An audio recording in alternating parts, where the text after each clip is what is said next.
가장 먼저 기도 먼저 하도록 하겠습니다. 기도하시겠습니다. 하나님 아버지, 오늘 저희가 이렇게 함께 말씀을 보고 말씀 안에서 나누게 하시고 또 말씀을 듣게 하시고 말씀을 선포하게 하시니 감사합니다. 주님, 부족한 입술입니다. 그러나 이 부족한 입술을 통하여 하나님의 말씀이 가감없이 전해지며 이곳에 하나님의 임재가 가득할 것을 믿습니다. 주님, 그 임재 가운데서 저희가 오늘 본 말씀을 가지고 앞으로 살아갈 일주일의 삶 속에서 담대함을 가지고 주님의 임재 앞으로 나아가게 하여 주시옵소서. 감사합니다. 주님, 예수 그리스도의 이름으로 기도드렸습니다. 아멘. 오늘 말씀의 주제가 담대함인데 일단 제가 담대하지가 못합니다. 그래서 굉장히 긴장이 되고 굉장히 떠는 상태에 있기 때문에 기도해 주시면 좋을 것 같고, 말씀을 전하기 전에 지금 현재 저희 새내교회에서 강해를 이제 교리에 대한 설교를 진행 중에 있습니다. 그리고 오늘 22번째 시간인데 구원론에 대한 이야기예요. 그래서 잠깐 문맥에 대해서 잠깐 설명을 드리도록 하겠습니다. 제일 먼저는 창조에 대한 이야기를 했고, 그런 다음에 죄에 대한 이야기를 쭉 해왔습니다. 그리고 이 죄에 대한 이후에 저희가 이제 이야기한 바가 십자가 사건에 대한 이야기인데, 오늘 본문은 십자가 사건 가운데서 이제 속죄에 대한 이야기를 좀 더 본격적으로 들어가기 전에 저희가 부차적으로 예수님의 신성과 인성이라고 하는 그 양성에 대한 이야기를 좀 하고 있습니다. 본래 저희가 진행하는 그 문맥을 다 이해할 수가 없기 때문에 저희가 준비한 본문 말씀은 예수님의 양성이 가지고 있는 의미하고 그 양성의 교리가 왜 우리의 삶에서 실천적인 의미가 있는지에 대해서 히브리서 본문을 가지고 설명을 드리고자 합니다. 그래서 이 부분을 참고하시고 오늘 본문 말씀 함께 들어주시면 좋을 것 같습니다. 네. 오늘 본문 제목은 담대히 나아갈 것입니다 라고 하는 제목으로 히브리서 4장 14절로 16절 말씀입니다. 우리는 모두 하나님이 주신 자리에 있습니다. 그 부르신 자리에 있으며 적어도 그 부르심의 자리로 나아가는 중에 있을 것입니다. 그런데 그 부르신 자리에서 왜 우리는 항상 창조의 목적을 따라 살아가지 못하고 부르신 자리에서 벗어나게 될 수밖에 없습니까? 하나님의 부르심은 너무나도 명확한데 왜 우리는 그 부르심에서 벗어나서 우리만의 길을 만들어가고 있는 것입니까? 라는 질문에 대해서 우리가 알고 있는 대답은 너무 간단합니다. 죄 때문입니다. 하나님이 아니라 나 자신을 주인으로 삼는 그 죄 때문에 우리는 하나님이 그 부르신 자리에서 끊임없이 벗어날 수밖에 없다는 것입니다. 이렇게 하나님이 부르신 자리에서 벗어나게 되었을 때 우리가 마주하고 직면하게 되는 굉장히 중요한 그리고 실존적인 내용이 무엇이냐면 바로 고통에 대한 이야기입니다. 이해할 수 없는 고통 혹은 이해할 수 있는 고통, 어떠한 고통이든지 간에 이 고통은 우리로 하여금 하나님으로부터 더욱더 벗어나게 만듭니다. 그리고 하나님부터 벗어난 결과로서 우리가 고통을 마주하게 만든다는 것입니다. 이것이 참 신비한 이야기입니다. 주께서 부르신 자리가 평안하고 평탄해야 되는데 되려 고통이 가득합니다. 이 고통 가운데서 많은 위로와 상담이 무의미하게 느껴집니다. 와닿지가 않습니다. 도대체 이 고통을 우리는 어떻게 해석해야 되는가? 이런 혼란 속에서 우리는 나에게 위로하는 누군가한테 이렇게 이야기하기도 합니다. 네가 정말로 나의 아픔을 아니? 이러한 내용들이 반복이 되면 될수록 이 한이 가득한 하나님을 향한 적대심은 하나님을 향하여 하나님은 나의 아픔을 아십니까? 라는 질문으로 변하기까지 합니다.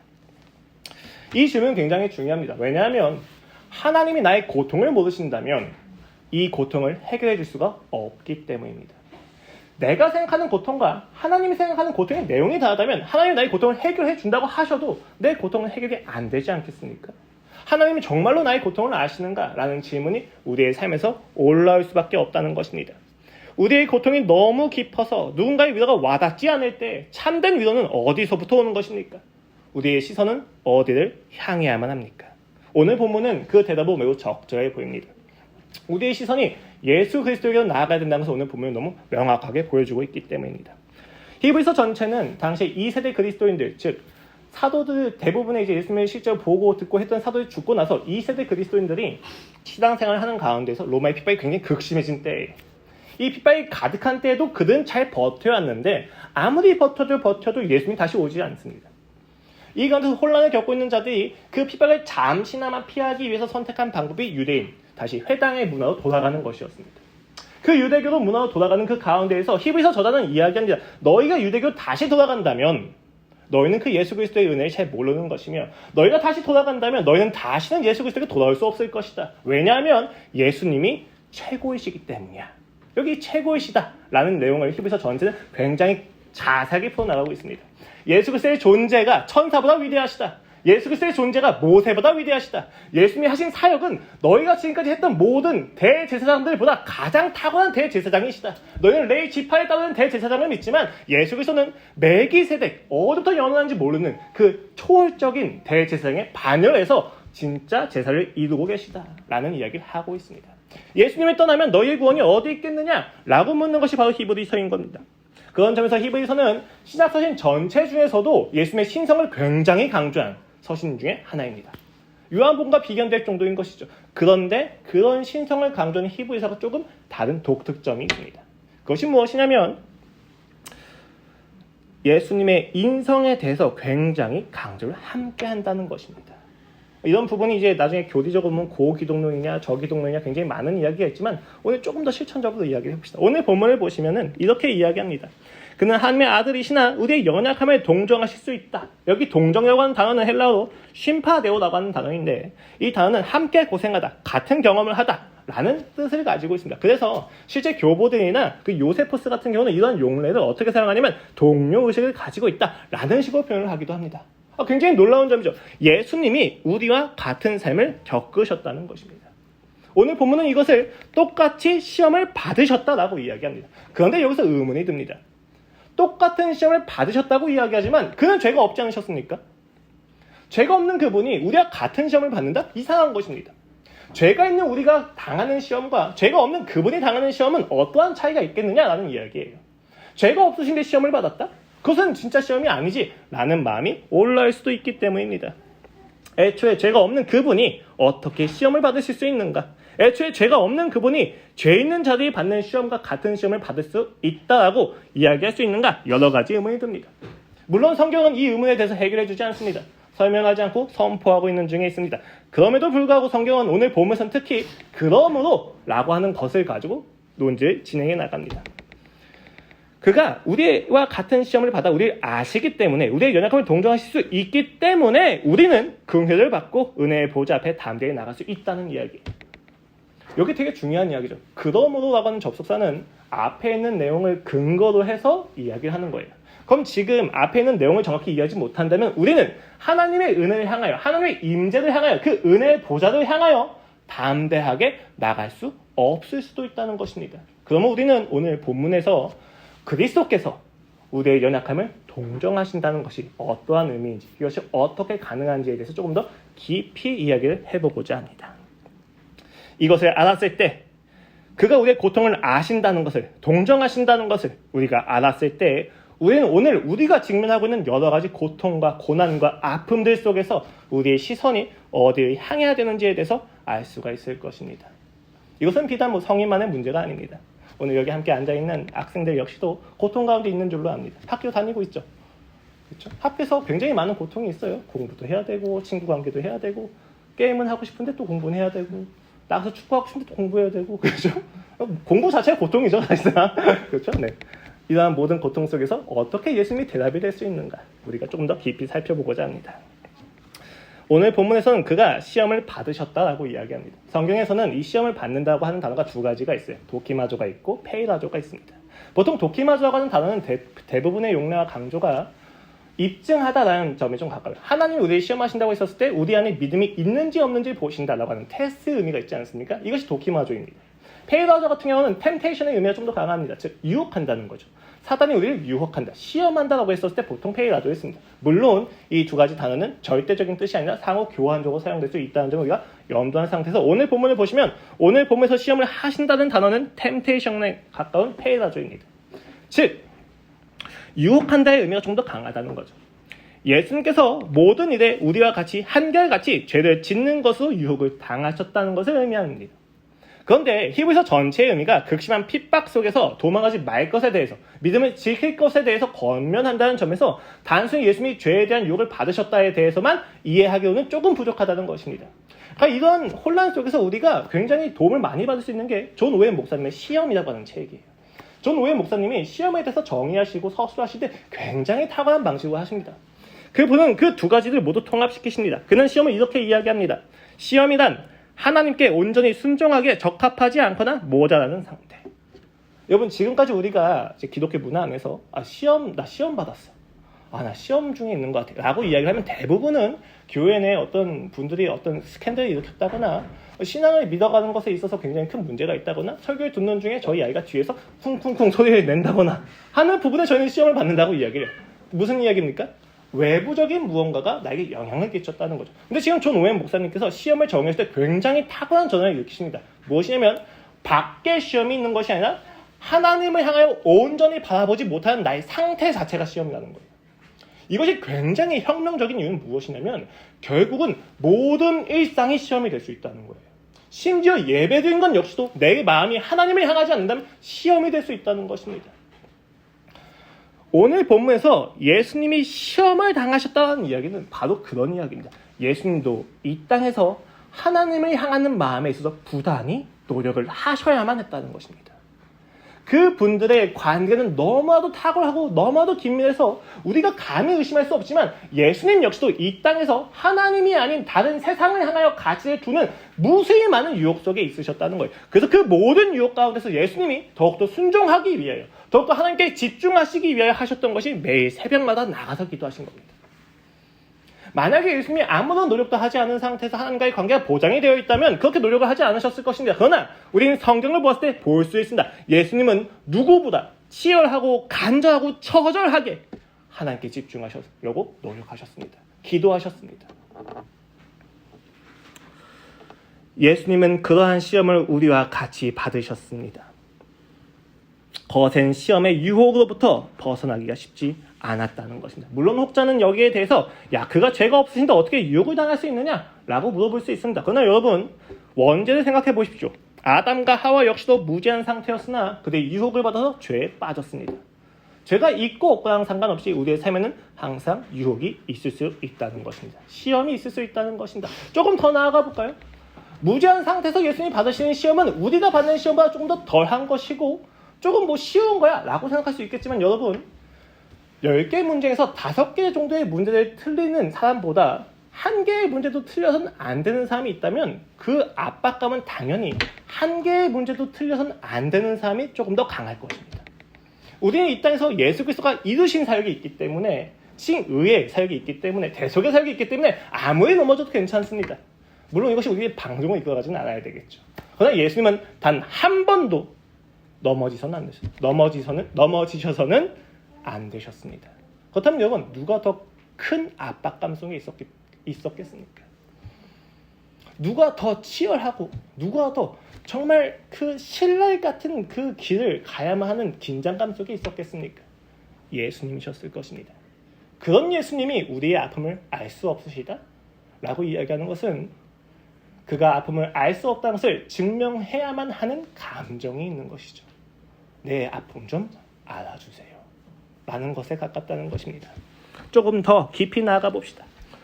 신자의 삶은 평탄하지 않습니다. 매일, 매 시간, 매분, 매초 우리는 시험에 걸려 넘어질 수 있는 상태에 있습니다.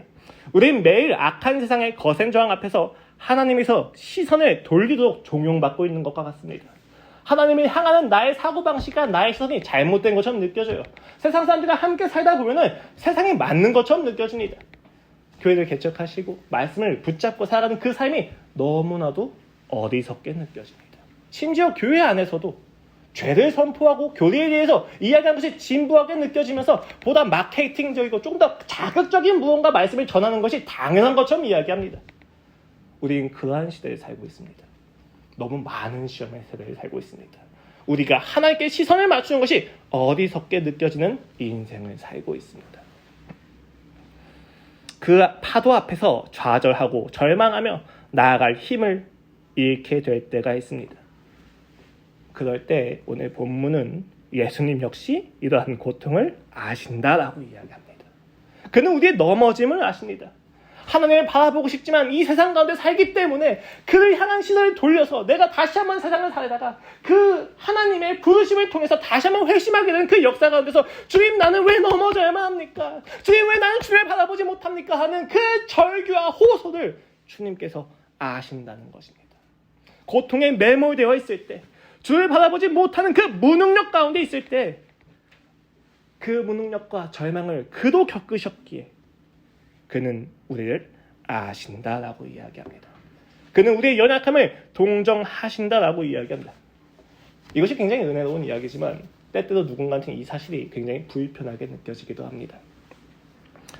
왜냐하면 여전히 예수님께서 내 아픔을 충분히 아시지 못하는 것처럼 느껴지기 때문이에요. 내 아픔을 다 아신다면 다 해결하셨겠지. 내 아픔을 다 아신다면 이렇게 하실 수는 없는 거예요, 하나님. 이라는 마음이 올라오기 시작합니다. 사실 이런 마음과 이런 반응들은 내 아픔이 사소하게 느껴지는 것 같은 두려움에 있을지도 모르겠습니다. 그러나 아무리 그러하다 할지라도 예수님은 우리의 고통을 명확하게 아십니다. 왜냐하면 고통의 양상은 다르겠지만 고통의 본질은 똑같기 때문입니다. 여러분, 고통이 어디서 시작됩니까? 역사 속에서 굉장히 많은 사람들이 고통의 원인을 찾고자 했습니다. 그래서 특히 계몽지 이후에 인간의 이성을 높게 취급하는 사람들은 고통의 원인이 사회적 조건이나 경제적 조건 등 환경에 있다고 봤습니다. 이 사람들이 환경에 문제 제기를 했으니까 어디로 대안을 내놓겠습니까? 환경을 개선하자는 것이죠. 인간이 환경이 조금 더 나아진다면 인간은 고통을 경험하지 않을 거야 라고 생각했다는 거죠. 그리고 그러한 기대와 희망은 1, 2차 세계대전에서 다 무너져 내렸습니다. 환경을 더 좋게 만들었더니 인간이 더 큰 악을 저지른다는 거예요. 아무리 환경을 바꾸려고 해도 인간은 그 환경을 벗어나서 그 환경 자체를 악하게 만든다는 것을 우리는 함께 보았습니다. 그래서 어떤 사람들은 이러한 모든 고통이 인간의 나약함이라고 생각을 했습니다. 인간이 나약하니까 인간이 강하게 바뀌어야 되는 것이겠죠. 그러나 그것은 불가능했다는 건 역시 우리가 함께 살펴볼 수가 있습니다. 그렇다면 도대체 고통은 어디서 비롯되는 것입니까? 성경은 그 고통의 근원을 정확하게 이야기합니다. 고통은 죄 때문에 발생합니다. 하나님의 창조 목적부터 벗어나서 스스로 하나님이 되어 목적을 정하여 나 스스로가 목적이 된 인생, 그 죄가 우리를 고통스럽게 한다는 것입니다. 여러분, 우리는 하나님을 오해해서는 안 됩니다. 하나님은 고통에 대해서, 죄에 대해서 분노하시는 분입니다. 그러나 이것은 우리를 억압하게 하시기 위함이 아니라 그 죄가 우리를 사망으로 이끌어가기 때문입니다. 그 죄가 우리를 고통으로 이끌어가기 때문입니다. 그리고 이 고통의 본질은 결국 하나님과의 관계 단절에서 비롯됩니다. 하나님과 관계가 단절되자 인간은 하나님을 향하여 친애하는 마음과 사모하는 마음이란 적대감을 가지기 시작하고 이 적대감은 심판의 대상이 됩니다. 하나님과 관계가 단절되자 인간은 이웃과의 관계 역시도 단절됩니다. 이웃과의 관계가 단절되자 인간은 이웃간에 느껴야만 하는 수용과 사랑이 아니라 자기 방어, 수치를 느끼기 시작합니다. 피조세계와 관계가 단절되자 인간은 이 피조세계를 관리하는 입장에서 벗어나서 착취하는 입장으로 벗어나게 됐고 착취하는 입장으로 정립되기 시작을 했고 착취하게 되자 그 모든 피해가 고스란히 오늘날 우리가 받고 있습니다. 미세먼지가 굉장히 대표적인 예시겠죠. 저희 애들 데리고 항상 나가고 싶은데 미세먼지를 봐야만 하는 이 시점이 우리에게 굉장히 큰 고통입니다. 심지어 이 인간의 죄는 나와 나 자신의 관계도 단절시켜서 나 자신을 볼 때 끊임없이 나를 신격화시켜야만 하거나 혹은 나 자신을 끊임없이 자기 비하시키는 것으로 바뀌기 시작했습니다. 우리는 우리를 있는 그대로 받아들일 수 없게 되었다는 것입니다. 아무리 돈이 많다 할지라도 아무리 명예가 있다 할지라도 아무리 권력이 있다 할지라도 이 죄의 고통 앞에서 누가 나는 고통스럽지 않다고 이야기할 수 있겠습니까? 우리는 모두 고통 가운데 있습니다. 그 고통의 본질은 하나님과의 관계 단절에 있습니다. 그와 나의 관계가 단절되자 우리에게 무수히 많은 무수히 깊은 고통들이 다가오고 있다는 것입니다. 그 예수님을 보십시오. 그는 무죄하십니다. 고통을 당하실 이유가 없으신 분이시죠. 그러나 그는 무죄하나 이 땅에서 죄의 고통을 고스란히 당하십니다. 단순히 인간의 육체를 입으셨다의 내용을 넘어서는 이야기입니다. 전 인격적으로 그는 우리가 당하는 고통을 그대로 당하시는데 마태복음 27장 46절 말씀입니다. 제9시쯤에 예수께서 크게 소리질러 이르시되 엘리 엘리 라마 사박다니 하시니 이는 곧 나의 하나님 어찌하여 나를 버리셨나이까 하는 뜻이다. 죄가 없으셨지만 그는 고통의 본질을 그대로 경험하십니다. 아니 어쩌면 우리보다 조금 더 심각했을 것입니다. 확실하게 심각했을 것입니다.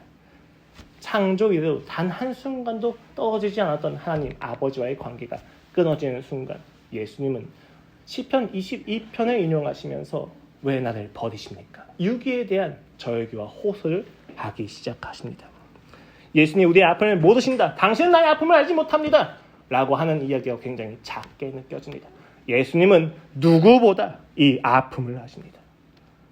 예수님은 누구보다 우리가 하나님을 떠나서 내 인생을 내가 스스로 책임져야만 하는 그 인생의 아픔과 고통을 너무 깊이 알고 계십니다. 그런 그이시기에 우리의 고통과 연약함을 아시기에 그는 우리가 하나님이 아닌 세상의 다른 거짓된 가치를 붙잡는 것을 통해서 우리의 고통을 잠시나마 완화시키려고 하는 것 역시도 수용하실 수 없습니다. 마치 저의 자녀가 너무 아픈 중에 그 아픔을 잊기 위하여 마약을 한다고 했었을 때 결국 그 마약을 하게 되면 잠시 잊을지 모르겠지만 평생 그 마약의 고통에 시달리면서 살 수밖에 없다는 것을 알기 때문에 마약을 하지 못하게 하는 것처럼 예수님은 우리가 이 땅에서 단 한순간에도 세상의 죄에 취해서 살아가는 것을 용납할 수 없습니다. 억압이 아니라 생명을 위함이기 때문입니다.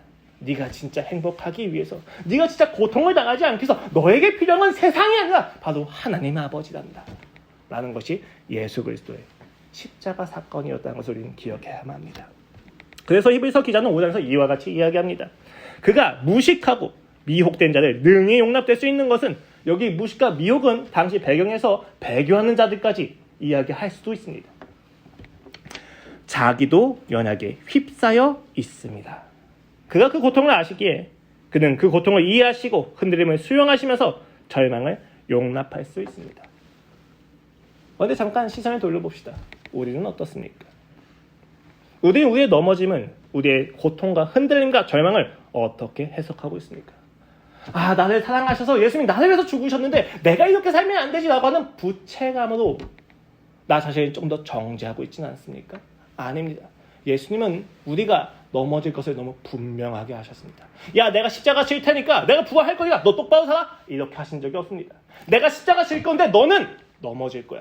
내가 십자가 질 건데 너는 나를 부인할 거야. 내가 십자가 질 거지만 너희는 다 나에서 도망갈 거야 라고 하신 게 예수님이십니다. 예수님은 오늘날 우리가 이 땅에서 신앙에서 끊임없이 넘어지고 끊임없이 아파하고 끊임없이 절망할 것을 그는 아셨습니다. 아시기 때문에 십자가에 지신 겁니다. 우리가 연약한 것을 아시기 때문에 그는 십자가에 지셔야만 했던 것입니다. 우리가 우리의 연약함을 보는 방식을 조금 바꿔야만 한다는 것입니다. 주여, 나 연약하게 또 넘어졌습니다. 이렇게 부채감을 가지고 내가 어떻게 주님께 나가겠습니까?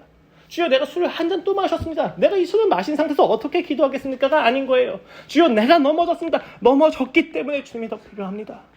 주여, 내가 또 기만당해서 또 술을 했습니다. 술을 마셨기 때문에 주여, 나는 기도합니다. 제발 나를 이 세상의 거짓된 가치로부터 구원하여 주시옵소서. 내가 이렇게 넘어진 것을 주님께서 아시지 않습니까? 라고 우리는 기도를 한다는 것입니다. 이것을 오늘 본문은 담대함이라고 이야기를 합니다. 그런데 여러분, 사실 누군가 내 고통을 알고 연약함을 안다는 사실 자체가, 공감이라는 사실 자체가 우리로 하여금 위로를 주지는 못합니다. 한번 생각해 봅시다. 배를 타고 가다가 물에 빠졌습니다. 물에 빠진 상태에서 누군가 구명조끼를 던져줘야 되잖아요. 근데 같이 빠지더니 내 옆에서 같이 허우적거리면서 야, 너 빠져서 굉장히 힘들지? 지금 살려줘. 아, 그래, 살려줘 하고 말할 수밖에 없을 정도로 많이 아프구나 하면서 같이 죽는다면 힘이 되겠습니까? 아니죠. 물에 빠진 상태에서 필요한 건 공감이 아니라 구명조끼를 던져주는 삶입니다. 문제가 해결되는 것이 필요하다는 거예요. 오늘 우리가 오해하지 말 것은 예수님께서 우리의 연약함을 아신다는 이야기가 문제를 해결할 수 없는 자이기 때문에, 똑같이 연약하기 때문에 그냥 공감해서 그친다는 이야기가 아니에요. 그는 하나님의 아들로 모든 문제를 해결할 수 있는 전능함을 가지고 있는 상태에서 우리를 아신다는 겁니다. 이것이 굉장히 중요합니다. 실제로 그래서 히브리서 3장 7절부터 4장 13절의 내용은 너희가 진정한 안식을 하나님의 아들 예수 그리스도를 통해서만 가능하다는 이야기 쭉 해놔야합니다.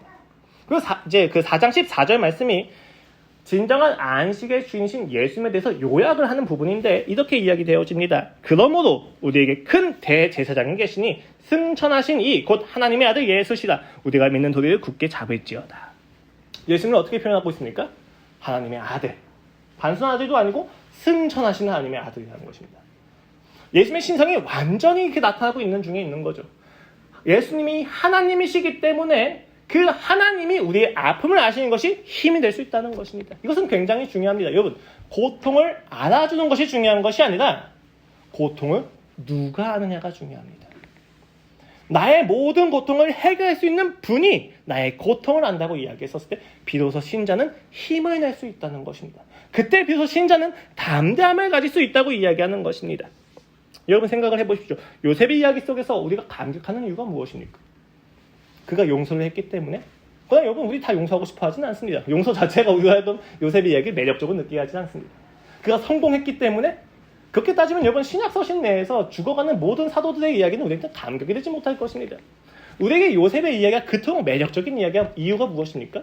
무수히 많은 억울함과 고난과 고통 속에서도 소망이 있다는 것을 확인할 수 있기 때문입니다. 우리가 신약서신에서 많은 사도들이 죽어가는 것을 보면서도 불구하고 그 무수히 많은 핍박 가운데서도 불구하고 이 서신서들이 우리한테 큰 힘이 될 수 있는 것은 그래 이 땅에 아무리 그리고 아무리 무수히 힘든 핍박과 아픔이 있다고 할지라도 소망이 있다라는 이야기를 그들이 삶으로 보여주고 있기 때문입니다. 이 이야기는 우리의 소망은 문제를 모두 해결하시고 이 모든 아픔을 주관하고 계신 하나님 아버지가 우리에게 유일한 소망이 된다는 이야기입니다. 그것이 아니라면 누군가 나의 아픔을 알아주는 것이 무슨 위로가 될 수 있겠습니까? 짜증이 더 나지. 부부관계를 하다 보니까 그렇더군요. 처음에는 생각을 했습니다. 대화가 부족하기 때문에 싸우는 건가? 그래서 대화를 많이 해봤습니다. 대화를 많이 했더니 대화를 많이 해서 싸우기 시작을 합니다.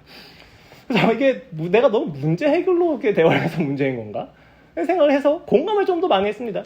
공감을 했더니 공감을 해서 더 싸우기 시작을 합니다. 벌써 이 친구가 웃으면 안 되는데. 좋아요. 무엇이 문제입니까? 우리에게 필요한 건 남편과 아내가 아닙니다. 사람이 아닙니다. 이 모든 상황 가운데서도 이 모든 고통을 해결할 수 있는 하나님 아버지를 아는 것만이 소망이라는 것입니다. 실제 우리 부부관계에서 저희 부부관계에서도 기도할 때에는 모든 다툼이 사라집니다. 서로가 서로를 끌어안고 울면서 서로를 위해서 중보하고 네가 맞다 내가 맞다가 아니라 그래 너도 틀렸고 나도 틀렸구나 하나님만 옳으시구나 라고 얘기했을 때 모든 다툼은 종료가 되어집니다. 이것이 신자가 이 땅에서 담대함을 가질 수 있는 아주 중요한 기초라는 것입니다. 우리가 그토록 고통을 입증하고 증명하고 싶어하는 내용은 이유가 무엇입니까? 되게 재밌지 않습니까, 여러분? 가끔 이렇게 서로 이렇게 이야기하다 보면은 천하제일 불행대회 같은 느낌이 들어요. 누가 제일 불행한가 따지는 것 같아요. 내가 나 요새 힘들어라고 하면 그래 힘들구나라고 이야기하면 되는데 야 너만 힘들어? 나도 힘들어? 이렇게 이야기를 하면서 누가 더 힘든지 막 이야기하고 경쟁을 하기 시작합니다. 왜 그토록 인간은 자신의 고통을 입증하고 싶어합니까? 이 고통이 내 고통이 가장 크다는 사실을 입증해서 내가 얻을 수 있는 것이 무엇입니까? 그래 난 제일 불행한 사람이야. 이 정도가 아닌 거예요. 이러한 고통에도 불구하고 나 소망을 가져도 될까? 라는 질문인 겁니다. 내가 이렇게 아픈데도 불구하고 나 진짜 신앙 안에선 답이 있는 게 맞을까? 라는 질문을 우리는 좀 다른 방식으로 하게 되는 것입니다. 그리고 이 질문에 대해서 예수는 대답하신다. 내가 바로 대답이다. 너의 모든 고통 가운데서 내가 너의 소망이다. 내가 너의 고통을 알고 있단다. 이 모든 것을 해결할 수 있는 능력을 가진 내가 너의 고통을 알고 있단다. 그러니까 견뎌라, 지켜라. 이 견뎌라, 지켜라는 말씀이 굉장히 수동적으로 느껴질지 모르겠습니다. 그러나 여러분, 신자의 전쟁은 항상 지키는 것에 있어 왔습니다. 그리고 하나님이 이기시는 것에 있습니다. 만일 예수 그리스도의 신성만 있으시다면 우리는 그 앞에 나아갈 수가 없을 것입니다. 우리의 부족함이 그에게 이해받을 수 없다고 생각하기 때문입니다. 이때 우리가 할 수 있는 것은 구걸이 됩니다. 기도할 때 우리는 하나님 앞에서 구걸하는 것처럼 느껴질 때가 있습니다. 그러나 성경은 하나님께 우리가 구걸하라고 이야기하지 않습니다. 반면 예수 그리스도의 인성만 있다면 우리는 또 하나님 앞에 나아갈 수가 없을 것입니다. 왜냐하면 우리의 인성을 가지고는 하나님이 전능하신 분이 아니라고 생각하기 때문입니다. 예수님의 인성만 생각한다면 말이죠. 이때 우리는 은혜를 마치 거래의 보상처럼 요구할 수밖에 없을 것입니다. 어차피 당신은 다 해결할 수는 없겠지만 나랑 그냥 함께 해주세요. 이 정도의 기도가 되겠죠. 이것은 기도가 아닙니다. 예수님은 신이자 인간이셨습니다. 그는 모든 문제를 해결할 수 있는 전능자이자 그 전능하심을 포기하고 우리를 사랑하시는 놀라우신 구세주였습니다. 그렇기 때문에 우리는 예수님 앞에서 기도할 때 담대함을 가지고 합니다. 주께서 나를 위하여 죽으심을 합니다. 내가 이렇게 연약하나 주께서 다 이루심을 합니다. 그리하여 주여 내가 담대하게 기도합니다. 라는 것이 오늘 본문 16절 말씀입니다. 그러므로 우리는 긍휼하심을 받고 때에 따라 돕는 은혜를 얻기 위하여 은혜의 보좌 앞에 담대히 나아갈 것입니다. 놀라운 고백입니다. 여기 은혜의 보좌는 하나님의 임재의 장소입니다. 히브리서 배경에 따라서 보면 제의적인 용어이며 이 제의적인 이미지를 보았을 때 이것은 대제사장만이 들어갈 수 있는 지성소를 이야기합니다. 이 지성소는 아무나 들어가지 못합니다. 대제사장이 들어갈 수 있고 대제사장마저도 죄가 있다면 가서 죽을 수밖에 없는 것이 바로 지성소입니다. 근데 이 지성소를 지금 무엇이라고 이야기했습니까? 우리가 다음 대에 나아갈 수 있다고 이야기합니다. 어떻게 이것이 가능합니까? 어떻게 우리가 타인의 어떤 대제사장들의 어떠한 제사의식을 대신해서 나 스스로도 하나님께 들어갈 수 있겠습니까?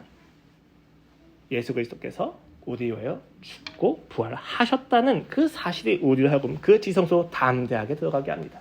비굴함도 아닙니다. 당당함도 아닙니다. 담대함입니다. 전능하신 하나님의 아들 예수 그리스도께서 나의 연약함을 모두 경험하시고 알고 계시다는 확신, 그렇게 이 모든 고통 속에서 그가 필요하실 때 도우실 것이라는 확신, 전능하신 분이 내 고통을 아시기에 이 모든 고통 속에서 소망을 가지고 우리가 하나님의 임재로 나아가면 이 모든 고통에서 자유할 수 있겠구나라고 하는 확신이 우리 여러분 담대함을 가지고 나아가게 한다는 것입니다. 이것이 바로 성도가 이 땅에서 사는 자세입니다. 고통과 실패와 연약함과 부족함에 좌절하지 않습니다. 이 모든 아픔을 마주하고 주님께 담대히 들며 나아가는 것입니다. 어디까지 나아갑니까? 히브리서는 우리가 예루살렘에 있는 지성소로 다시 한번 나아가자 해서 그치지 않습니다. 우리가 그 하나님의 임재로 나아갈 수 있기 때문에 이제 우리가 나아갈 곳은 어디냐? 영문 밖. 예수 그리스도께서 예루살렘을 벗어나서 부정한 곳이다 여겼던 그곳으로 나아가서 골고다에서 죽으셨을 때 그 장소, 그가 죽으신 그 장소로 우리가 나아가자라고 이야기합니다. 놀라운 선포입니다. 신약에 굉장히 많은 서신이 순교자가 쓴 서신이라면 히브리서는 많은 순교자를 양산해낸 서신입니다. 그 핍박 가운데서 히브리서 기자가 이야기합니다. 야, 우리의 고통을 아는 예수님 만났지? 그러니까 이제는 우리가 나가서 죽자. 예수 그리스도께서 죽으신 곳으로 나가서 우리도 같이 죽자라고 이야기하는 서신이 히브리서입니다. 그것이 어떻게 가능합니까? 내가 이해받았기 때문에 가능합니다. 인간이 죽음을 각오할 수 있는 것은 전인격적인 감화가 이루어졌다는 것을 의미합니다. 나의 죽음보다 고통보다 소중한 무언가를 확인했다는 것입니다. 그것이 무엇입니까? 죽기까지 나를 사랑하신 예수님을 만났기 때문에 가능한 것입니다. 그래, 그가 나의 모든 고통을 그 전능함을 포기하면서도 하셨다면 나 역시 이 보잘것없는 몸이지만 이제 그에게 나아가 그 죽음을 나도 경험하길 소망한다. 그래서 히브리서 기자는 13장에서 이렇게 이야기합니다. 그러므로 예수도 자기 피로서 백성을 거룩하게 하려고 성문 밖에서 고난을 받으셨느니라. 그런즉 우리도 그의 치욕을 짊어지고 영문 밖으로 그에게 나아가자. 우리가 여기에는 영구한 도성이 없으므로 장차 올 것을 찾나니 그러면 우리는 예수 말미암아 항상 찬송의 제사를 하나님께 드리자. 이는 그 이름을 증하는 입술의 열매니라. 여기에는 영구한 도성이 없다는 것을 신자는 압니다. 내가 지금 고통을 겪고 있는, 나에게 고통을 주는 이 세상은 끝날 것을 알고 있습니다. 그러니 이 고통에 집착하지 않습니다. 물론 고통은 고통스럽습니다. 그러나 이 모든 고통이 없는 것이 나에게 천국이 아니라 이 모든 고통을 이겨낼 기쁨이 있는 것이 우리에게 진정한 천국이라는 것을 알기에 우리는 이 모진 고통 속에서 이 비도하고 비천하고 지리하고 지루한 이 땅에서 하나님을 다시 한번 붙잡게 되는 것입니다. 이해할 수 없는 삶이, 이해할 수 없는 고통이 가득한 삶입니다.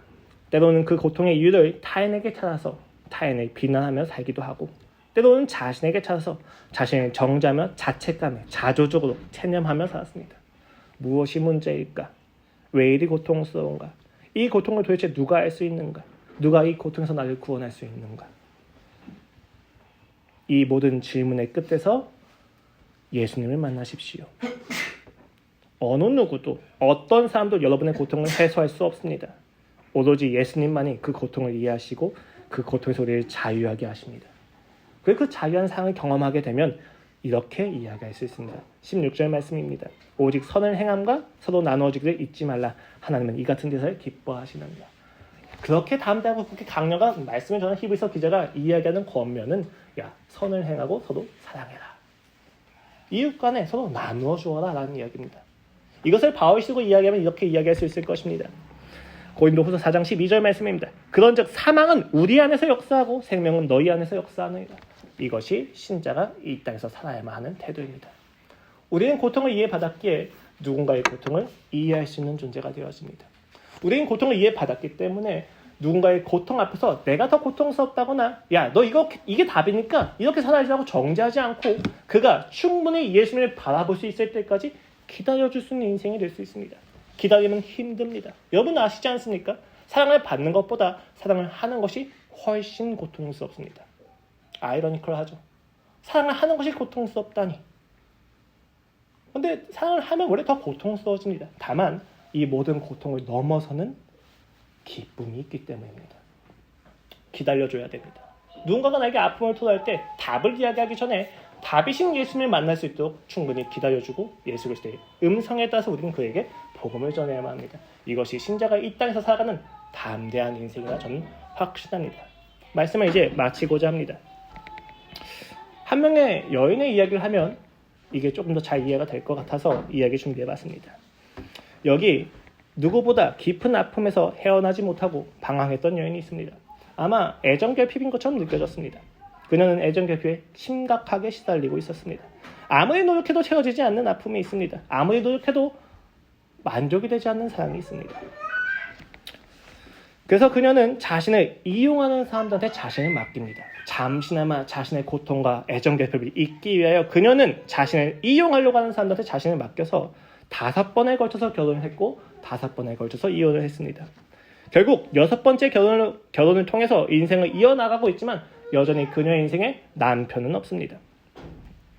물을 뜯어 우물가에 갈 때마다 주변에서 수군거렸고 때로는 몇몇 사람이 와서 잘난 듯이 설교를 해댑니다. 또 누군가는 가짜는 우월감으로 동정하며 위로의 말을 건네있을지도 모르겠습니다. 그러나 어느 누구도 그녀의 아픔을 이해하지 못합니다. 그래서 그녀는 천천히 홀로 사람들의 시선을 피해서 가장 더운 오후 3시에 물을 가지러 갑니다. 하루, 이틀. 그녀가 선택했던 남편마저도 함께하지 않는 시간 속에서 그녀는 홀로 아픔을 마주하며 우물가에 나갑니다. 그런 그녀에게 한 이상한 남자가 와서 말을 건넵니다. 내게 물을 좀 다오. 그럼 그를 향하여 여자는 가시돋친 말로 밀어냅니다. 나 같은 사람한테 어떻게 당신의 말을 겁니까? 나는 이방인이고 당신은 유대인이지 않습니까? 그는 빙긋 웃으며 대답합니다. 네가 만약 내가 누군지 알았더라면 오히려 내게 물을 달라고 했을 거란다. 내가 너한테 줄 수 있는 물은 영원한 샘물이란다. 무언가 선문답 같은 대답 속에서 울컥 짜증이 난 그는 비아냥됩니다. 그런 물이 있다면 내가 홀로 이곳에 물을 뜯어오진 않았겠지요. 만약 그런 물이 있다면 나한테 줘보십시오. 벼랑간 남자가 요구합니다. 네 남편을 데리고 와라. 물에 대한 이야기였는데 남편을 데리고 오라고 합니다. 여자는 거짓말합니다. 나에게 남편이 없습니다. 그러자 남자가 옳다구나 이야기한다. 그래, 넌 남편이 없다. 너는 5번을 이혼하고 지금도 한 남자와 살고 있지만 그래, 너에게 남편은 없다. 너의 갈증을 해결해 줄 수 있는 남편은 여전히 없구나. 애써 잊으려 했던 갈증이 올라온 그녀는 이제 그에게 구걸하기 시작합니다. 맞습니다. 하지만 어떻게 합니까? 이 갈증을 채울 방법이 없습니다. 나보고 어떻게 하라는 이야기입니까? 예루살렘에는 예배할 곳이 있다고 이야기합니다. 그러나 이 사마리아 땅에는 예배할 곳이 없다고 이야기합니까? 나의 갈증은 하나님만을 통해서 하나님만이 채워줄 수 있는데 이 땅에서 나는 예배드릴 수 없습니다. 나보고 어쩌란 말입니까? 라자 예수님께서 사마리아 여인에게 대답하십니다. 여자여, 내 말을 믿으라. 이 산에서도 말고 예루살렘에서도 말고 너희가 아버지께 예배할 때가 이러니라. 그녀에게 필요한 것은 남편이 아니라 아버지였습니다. 가장 목마른 시간, 홀로 있던 그녀에게 찾아온 것은 그녀가 붙잡았던, 그녀를 이용했던 남편이 아니라 그녀가 예배해야만 하는 아버지였던 것입니다. 예배할 대상을 찾았을 때 그녀는 비로소 갈증을 채울 수 있을 수 있던 것입니다. 차오르는 갈증으로 더 이상 버틸 수 없는 여인이 그를 붙잡고 자신이 아는 바를 이야기합니다. 당신이 정말로 내 갈증을 해결할 수 있습니까? 당신 정말로 나의 아픔을 아십니까? 내가 얼마나 오랫동안 헤매는지 아십니까? 이제 나는 이 갈증에서 자유할 수 있는 것이 맞습니까? 예수님이 간단하게 대답하십니다. 내가 그라. 고된 십자가에 못 박혀 내가 목마르다 하셨던 예수님께서 이제 부활하시어 그녀에게 다시 찾아올 것입니다. 그리고 오늘날 우리에게 다시 찾아와서 말씀하십니다. 내가 바로 그다. 너희의 아픔을 알고 해결할 수 있는 바로 그 아버지다. 그녀에게 필요한 것은 공감해주는 남편이 아니었습니다. 문제를 해결해 줄 수 있는 남편이 아니었습니다. 전능함을 가지고 그녀의 모든 아픔을 아시는 아버지였던 것입니다. 우리에게 필요한 것은 무엇입니까? 문제를 해결할 수 있는 돈입니까? 실력입니까? 역량입니까? 명예입니까? 권력입니까? 친구입니까? 사람입니까? 아닙니다. 우리에게 필요한 것은 예수 그리스도이십니다. 이 모든 고통과 아픔과 시련과 절망 속에서 우리에게 필요한 것은 예수 그리스도이십니다. 그 아버지가 찾아오는 것이 우리에게 필요했던 것입니다. 그 아버지를 만난 여인이 하는 행동을 보십시오. 마을에 가서 이야기합니다.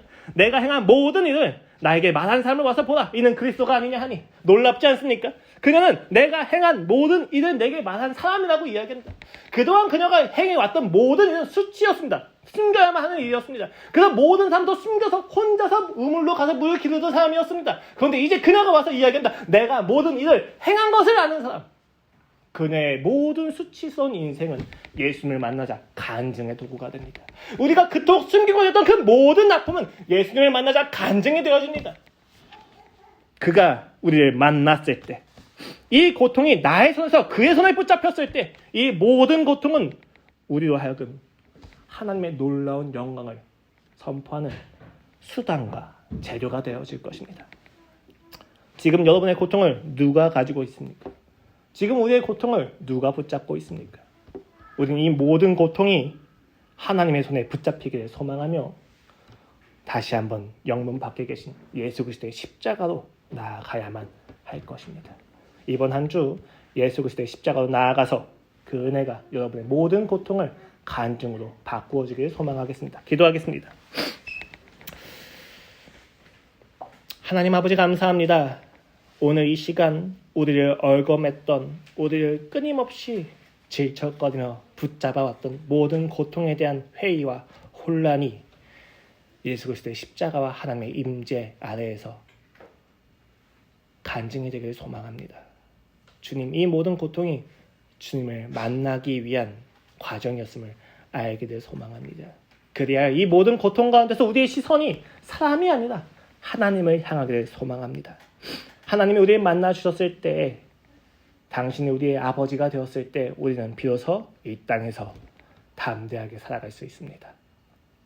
감사합니다. 주님, 예수 그리스도의 이름으로 기도드렸습니다. 아멘.